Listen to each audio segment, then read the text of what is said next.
may have heard the terms conscious or consciousness, subconsciousness, unconsciousness, or even the collective consciousness or higher consciousness.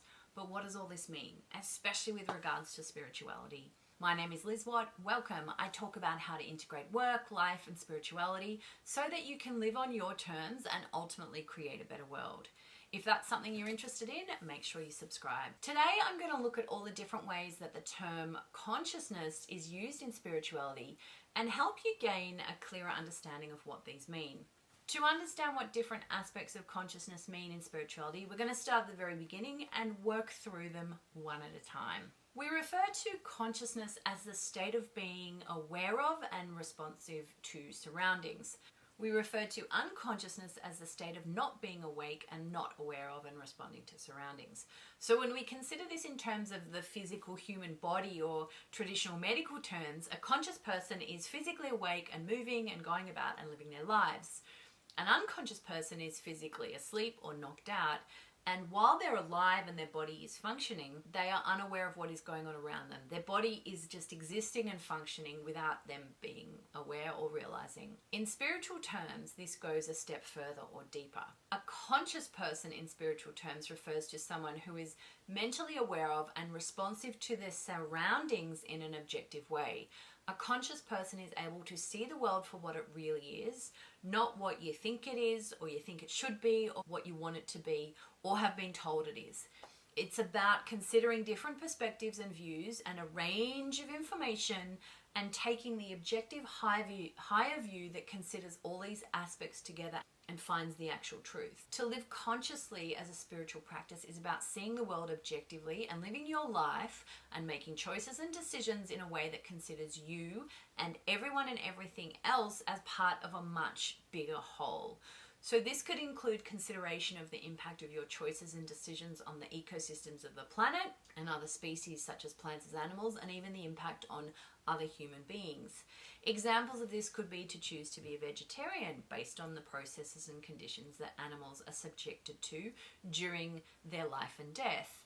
Another example is to choose not to use or purchase anything in plastic due to the impact on the planet when plastic goes into landfill.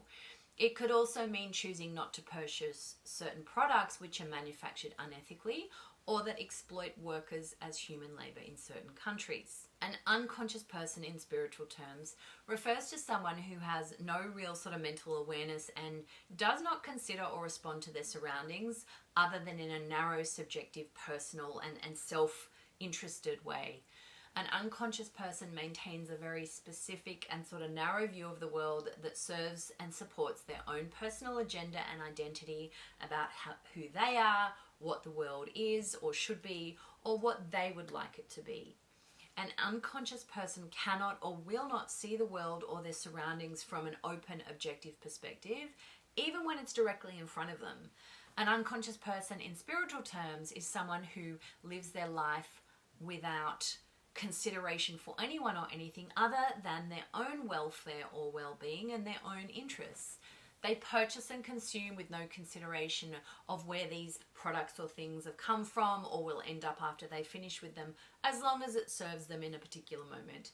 They see themselves as an individual, as separate from everything else and kind of the center of their own world. At the extreme, they have no consideration for connection or concern for anyone or anything other than themselves. They do not understand that they are just one aspect of a much bigger whole and that everything they do affects that whole. And that whole is consciousness, all of consciousness. So let's talk about higher consciousness. So the idea of you originated in a thought that started to evolve into a thought form that became your higher self. The higher self is a multi-dimensional being that has the ability to project aspects of its consciousness or self or souls into many other realities and dimensions for the purpose of expansion and learning and experience. So you primarily exist in essence and energy as your higher self beyond the physical form that you know as you. Your higher self is eternal, unlimited, immaterial, united consciousness, which is your real self. Your higher self is the being that you start from and return to between each life in this physical realm. Your higher self is not its own energy, but rather a smaller current within the larger current or energy field of source consciousness, which is everything. It's just a part of everything. In spiritual terms, that term consciousness is therefore everything. At the very basic level, everything is made from energy, which is a non-physical force that is everything and everywhere. Even the atom, the smallest particle that makes up objects in the world and the things around us, is mostly empty space and energy. So energy has a vibration, frequency or speed, and density. Everything is energy in different vibrations and frequencies and densities that manifest in the physical in various forms, such as planet Earth, humans, animals, chairs, tables. Everything is just a physical manifestation within this kind of infinite ocean of energy we call consciousness, with a capital C, compared to human consciousness. And if this consciousness is everything as an infinite ocean of energy, then you are just a drop in that ocean of consciousness. You're just a piece of that energy, a part of that energy. Let's consider the aspects of consciousness that exist within you as a drop in the ocean. So within the aspect of the overall consciousness that makes up you, your mind has three sort of levels of consciousness. So there's the conscious awake part, there's the unconscious sleep part, and then there's the subconscious, which is somewhere in between. These essentially refer to the level of awareness you have over yourself, which includes the mental, emotional, and physical aspects of you as a being.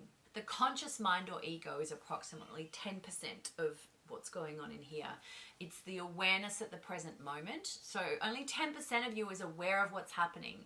You're aware of what's going on externally, as well as some mental and emotional functions internally. For example, you're aware of the chair that you're sitting in, the conversations that you're having, how you feel, the light, what's in the room.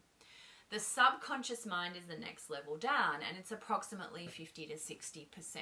It includes accessible information. So this is the part of the mind that we're not really aware of on a daily basis, but that you can kind of dig into and retrieve information from. It's essentially a big database of all the things that you've accumulated in your mind over your life. Kind of like going into the archives or a filing cabinet. It's away from sight, but it's there and it's easy to get to. For example, it includes memories, emotions, thoughts, experiences, socially unacceptable ideas, and underlying beliefs that you have about life and the world and everything around you. Then the next layer down is the unconscious mind. It's approximately 30 to 40%. It's all the things that you are not aware of that cannot be deliberately brought to the surface, and they sort of drive your automatic behaviors. They're there and they're running, but you don't know that they're there. Mostly these include automatic human programs that you were born with, like how to divide your cells to turn you from an embryo into a full-grown adult, or how to beat your heart, pump your blood, and use your lungs to breathe. And it can also include things you have learned and pushed deep beyond your subconscious that have now become automatic and programmed aspects of who you are in this physical world. Then there's the superconscious mind that exists beyond your conscious mind. It's kind of beyond out here. It can also be referred to as your higher consciousness or higher self. And it even goes beyond that. Superconsciousness is a heightened awareness that comprehends both material and physical reality and the energy behind that. It's a blissful state in which an individual can perceive themselves and what sort of exists in the physical 3D realm, and all of existence beyond that, with an objective, pure, intuitive, and holistic awareness, unclouded by judgment and subjectivity of the physical world. The term Christ consciousness refers to a state of consciousness and awareness believed to be held by Jesus Christ. So it's believed he had a lot of awareness about what was happening and going on in the world and the universe. It does not refer to his personality or who he was. It refers to a heightened level of conscious or awareness as part of a higher universal system of consciousness. Cosmic consciousness refers to a higher form of consciousness and awareness than that possessed by the ordinary man. It's beyond what we know, it's universal. Group or collective consciousness refers to the level of consciousness or awareness held by a group of human beings, or what we call the collective. The collective can exist in families, communities, or even nations or species. The level of collective consciousness stems from the underlying thoughts, ideas, ideals, beliefs, and myths of a group. If a particular group has a very sort of narrow view of what is right or wrong, or good or bad, or how the world kind of should be, and are not really open to other perspectives and views, then the collective consciousness of that group will be at a very low level of awareness with little objective understanding of the world and their surroundings. They'll live and exist in a very narrow, insular reality. Collective consciousness at a planetary level is largely unconsciousness of the real state of the world. However, there are many people in various states of awakening and understanding the world from a more objective and integrated perspective. This shift in consciousness is a shift to unity consciousness. Unity consciousness is the level of consciousness that we, as the inhabitants of planet Earth, need to shift to make the changes needed to preserve human life. Unity consciousness is this consideration of the whole in every choice or decision one makes. Unity consciousness understands that to hurt anyone or anything else is only hurting yourself. Unity consciousness considers the well-being and how to meet the needs of every being and life form on planet Earth in a way that is integrated and harmonious to all. Unity consciousness is where we need to be. So what does this mean? Well, increasing consciousness at a personal level or from a broader spiritual perspective involves a number of phases of change. In phase 1, we start with the ego or unconsciousness, where an individual is driven by the external world and there's no objective understanding of what is really going on. In this state, your life is heavily influenced by the culture and the tribe and the people around you. And you operate in a state that you don't understand what you're doing. You're just sort of automatically doing things. Phase 2 is an awakening where you start to observe and know what you're doing, but don't know why you're doing it. You start to question and become curious to other perspectives and points of view. At this point, you move into phase 3, where you know what you do and why you do it, and it's not always a good thing. So you're deeply interested in unraveling why you do it and starting to heal and resolve some of those issues. This level or phase allows you to focus on the inner world and really start to reprogram or recode yourself to think, feel, and act in different ways. In the next phase, you see the world much more objectively and you start to choose to live and operate in a different way that works for not only you, the individual, but also the whole. So wherever you are on your own conscious journey, I hope this has shed some light on the different ways that consciousness can just be referred to in spirituality and allows you to start to continue and explore some of these ideas for yourself. The choice is yours.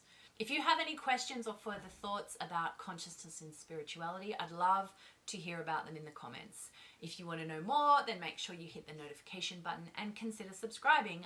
I have a ton more to share with you about integrating work, life, and spirituality. While you wait for the next episode, make sure you check out some of my other work. Thank you so much for sharing your time. I hope this helped and just sort of gave some clarification or raised some more things to think about. Have a beautiful day, and I will see you next time.